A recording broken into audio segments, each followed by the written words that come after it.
Israel comete crímenes de guerra, ocupa ilegalmente la tierra de los palestinos y les aplica políticas de apartheid. Israelek ez ditu betetzen Nazio Batuen erakundearen ebazpen gehienak, ezta nazioarteko auzitegien irizpenak ere. Sin embargo, la Unión Europea y el Estado español están mirando para otro lado e ignoran el derecho internacional mientras la violencia en Palestina aumenta. Genozidioa eta garbiketa etnikoa errealitate nabarmenak dira. Horregatik bat egiten dugu Israelgo estatuarekin mota guztietako harremanak hausteko mozioak onartu dituzten Nafarroako dozenako udalekin. Estos ayuntamientos navarros están en el lado correcto de la historia.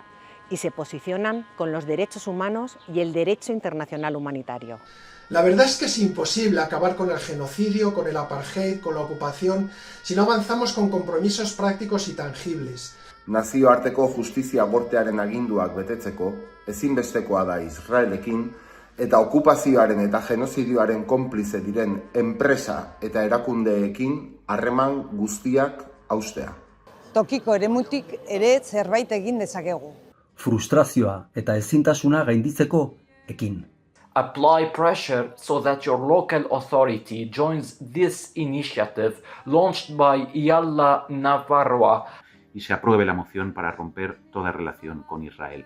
Asumamos nuestra responsabilidad. Pensemos globalmente y actuemos localmente. No pueden hacerlo con nuestro dinero. La solución no es seguir vendiendo armas. No pueden hacer nada con nuestra colaboración. Geure diruarekin ez. No con nuestro dinero. No con nuestras armas. Geure armekin ez. No with our money. No with our weapons. No with our assistance. Gure laguntzarekin ez. Geure laguntzarekin ez.